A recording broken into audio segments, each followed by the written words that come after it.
Cara, quem merece confiança, no geral, não cobra confiança. Quem cobra, geralmente, é quem não merece. Quem merece sabe que confiança é uma coisa que nasce aos pouquinhos, levando em conta a sua conduta, né, seu comportamento, seu temperamento, suas ideias, seu pensamento, sua visão de mundo, seus valores. Aí você vai criando campo para uma confiança. Mas o pilantra, ele sabe que ele não tem como ganhar a confiança, então ele impõe. Oh, nunca te roubei. Isso é motivo para não confiar em alguém, cara? Olha no olhar, leva em conta a vibração pessoal. A gente emana uma vibração pessoal como onda de rádio. A gente anda distraído com isso, mas se você prestar atenção, você desenvolve essa percepção. Geralmente as pessoas percebem quando é muito agudo. Um grupo de pessoas honestas conversa e um pilantra quer se aproximar. E o nego olha e sente aquela rejeição.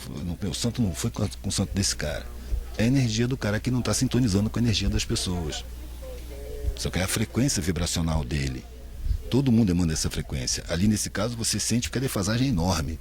Mas você emana de todas as situações, em todos os graus. Não é só o mais pilantra. Todo mundo emana uma frequência pessoal. É como uma impressão digital.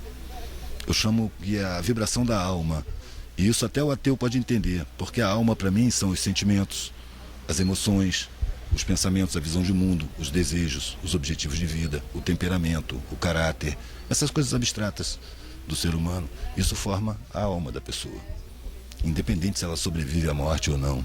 Você vai em conta o fator religioso, mas a parte abstrata do ser, que é a que tem mais carência de realização, é a parte abstrata, não é a concreta. Só que os publicitários não deixam a gente perceber isso. Os publicitários convencem a gente que você só tem condição de acessar a felicidade tendo muita coisa. E não é, cara. É tendo afeto. É chegando num lugar e sendo bem recebido, sempre. Causando prazer nas pessoas, causando evolução, tratando cortesmente com todo mundo, com amorosidade, com justiça, com caráter, com benevolência, com tolerância. Essa é a parte preciosa da vida. E passa batido. Todo mundo desconfiando de todo mundo, porque o objetivo o que é? Matéria. Conforto, luxo, grana. E vive um inferno. Não é à toa que as pessoas que têm mais grana são as que mais tomam antidepressivo, cara. Imagina, ela conseguiu o objetivo da vida, mas toma antidepressivo. Uma pessoa que toma antidepressivo, evidentemente, tem uma vida deprimente. História da felicidade com a grana, cara. É uma das muitas mentiras que a gente é obrigado a ouvir desde que é criança. A criança entra para a escola e vai ouvir: você não pode ter prazer enquanto aprende, não pode se divertir aprendendo, você vai deixar para se divertir na hora do recreio. Está condicionando a criança para aceitar um trabalho sacrificado e deixar para viver nas horas vagas. No recreio, depois das 6 horas da tarde, nos feriados, nos fins de semana. Não é à toa que sexta-feira é uma obsessão geral. Que as pessoas aceitam trabalhar no que detestam, porque estão convencidas desde pequenas de que trabalho é sacrifício. E aí ficam loucas pelas horas vagas, velho. Você não vive. Nas horas vagas você vai descarregar as pressões. Você não vai se divertir. Você tá louco para chegar. Segunda-feira você tá deprimido. Domingo de noite você já tá triste. Amanhã vai começar aquela merda. Por que você aceitou um trabalho que você detesta? Não tem coisa pior, né? Pô, foi o que eu falei com meus filhos, cara. Que você gosta de passear com o cachorro? Então assume esse trabalho e vai passear com o cachorro, que você vai sempre gostar do que você está fazendo. Não pensa na grana não, porque se você fizer o que você detesta para ganhar dinheiro, você vai precisar dessa grana para tratar da saúde. E quando você perceber, a vida passou, você está velho, ela está acabando e você não viveu. É o que acontece na maioria das vezes, pelo que eu percebo. Quando eu tinha 54 anos, né? 54, 55. Eu tô há 2 anos com essa Kombi. Eu sempre carreguei tudo nas costas. E aí depois que eu comprei a Kombi, comecei a botar as coisas dentro. Virou um mochilão, né? Posso fazer muito mais coisas do que eu fazia antes, porque eu posso carregar muito mais coisas do que carregava antes. É como uma responsabilidade. Todo privilégio, para mim, corresponde a uma responsabilidade. Nós estamos num mundo que não considera direitos. A maioria das pessoas não tem seus direitos fundamentais respeitados. Direito a uma vida digna, uma alimentação sadia, a informação decente, uma instrução completa. As pessoas não têm acesso. Então, no mundo sem direitos, para mim, qualquer privilégio é uma enorme responsabilidade. Para mim, estar viajando de Kombi, ainda que velha, acabada, quebrando de vez em quando, para mim é um privilégio. Eu tenho um prazer muito grande em viajar com ela. Então, eu tenho a responsabilidade de encher ela de trabalho que conteste esse modelo social que tanto me maltrata. Que eu não me conformo e não vou me conformar nunca. Vou viver nele na contracorrente. Sempre.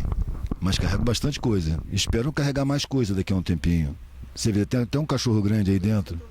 É o rock and roll. Rock pros íntimos. É, hoje? Hoje. Rock and roll. Olha, a gente está vendo um pedaço, a gente está vendo um pedacinho de um processo milenar. Então, às vezes, tem aspecto de retrocesso. Mas quantas vezes a gente tem que dar um passo atrás para pular um buraco? Quantas vezes a gente precisou estar no escuro para perceber o valor da luz? Então, não tem retrocesso. As coisas não se repetem. Isso que está acontecendo aí não me surpreende em nada. O governo anterior, que se dizia de esquerda, pró-trabalhadores e tal, ele compôs com os donos do sistema, com os bancos, com os mega empresários, tanto que não mexeu com a mídia. O poder das comunicações é boçal, é criminoso. Eles deturpam a informação e dominam o Brasil inteiro.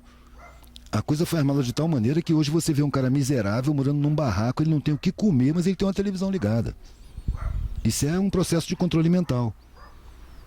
Então é como se fosse uma fazenda de escravos. Eu tenho feito essa comparação. O Brasil como uma fazenda de escravos. Os donos nem moram na fazenda. Eles precisam de capatazes, que são os governadores regionais, o presidente e o geral. E ainda tem os prefeitos. São pequenos capatazes. Esse governo de esquerda é um governo que o capataz não tinha raiva dos escravos.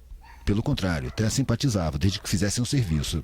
A grana dos patrões está garantida, os bancos estão batendo recorde todo ano, as mega mineradoras estão arrancando os minérios do solo brasileiro, o nióbio está indo embora, os mega empresários estão se fazendo, as cooperativas de patrões de transportes torturam o povo diariamente e os caras continuam mandando nos representantes, porque eles são eleitos com financiamento de campanha. No entanto, esse pessoal do PT fez umas casinhas para os escravos, jogou uma serragem na humildade, melhorou um pouquinho a alimentação, deixou até alguns irem para a escola. E os patrões não gostam disso. Escravo tem que ser ignorante.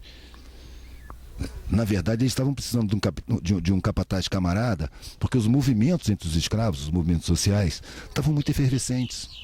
No capataz anterior, que era elitista, Fernando Henrique, os movimentos sociais conseguiram, o MST, por exemplo, conseguiu mais de 1.000 assentamentos. Depois que entrou o Lula, não teve mais assentamento nenhum. Os movimentos se acalmaram. E era o que eles precisavam. A calmaria dos movimentos sociais para a mídia fazer o seu trabalho hipnotizante. Agora os movimentos não conseguem mobilizar. Ter pobre em universidade é uma heresia. Pobre na universidade é para varrer o chão, para fazer serviço. Não para estudar e muito menos para dar aula. E, no entanto, esses anos de governo de esquerda, entre aspas, teve esse fenômeno. Pela primeira vez, dentro da academia, teve vivência de base, estudando. Exatamente. E pela primeira vez, a periferia teve acesso a conhecimento acadêmico, que esses elementos que entraram, aquele punhadozinhos, tinha que ser um programa de Estado. Mas foram pequenas coisas pontuais, buraquinhos ínfimos, para enfiar um punhado de pobre na universidade. Esse punhado é uma migalha. Mas quem não tem nada é capaz de fazer muita coisa com migalha. Então hoje eu estou vendo um monte de entidades informativas em periferias que não existiam antes. Jornalistas, psicólogos, antropólogos, sociólogos, tudo gente de favela que sabe da realidade da base, porque os de cima nem sabem, nem acreditam que a favela é tão barbárie assim, que está acessando o conhecimento acadêmico, está levando o conhecimento para dentro da periferia. Porque, ao contrário do que se pensava, o pobre, quando ele entra na universidade e sai com canudo, ele não quer esquecer o passado e integrar uma nova classe. A rapaziada de cima não percebe que aquela vivência com muita dificuldade une afetivamente as pessoas. Então a pessoa acessou a universidade, mas ela quer levar aquele conhecimento para a galera dela, que é da favela. São muito poucos os que mudam de classe, que querem morar na Barra da Tijuca. A maioria leva os seus conhecimentos para dentro da favela. Não abandona os amigos, entendeu? A ligação é muito forte quando você se liga na dificuldade. Então eu acho que isso é um passo no processo que está passando despercebido. A gente fica olhando para o teatro de marionetes, porque as instituições são um teatro de marionetes. A gente fica distraído com o teatro de marionetes e não vê o que está acontecendo na realidade. E a realidade é que na periferia está rolando uma conscientização lenta, embrionária, mas que antes não havia. E que para mim é o sinal máximo de mudança. Eu entrei em Acari e um amigo meu, é um complexo de favelas do Rio. E um amigo meu falou, pô, cara, ainda bem que você chegou, a rapaziada tá toda viajando, a rapaziada do Centro Cultural. Todo mundo tava fazendo serviço, artistas, rappers, fazendo show, músicos. E ele tava sozinho lá.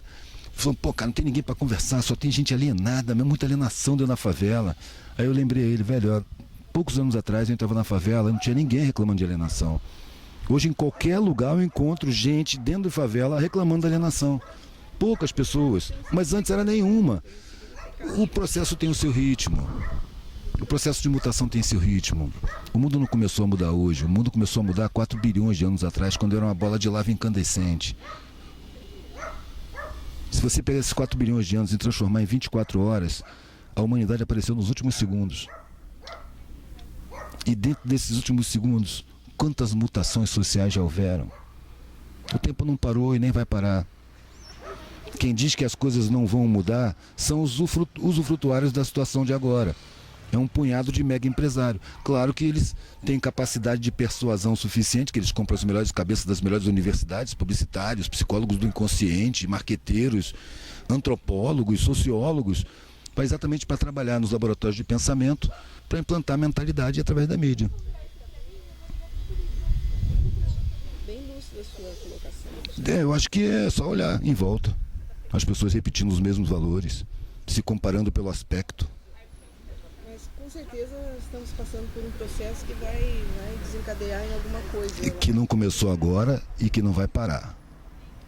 É permanente. Eu tenho muito pouco poder de interferência no processo, mas eu posso determinar o que eu quero fazer na minha vida e fazer o que eu gosto.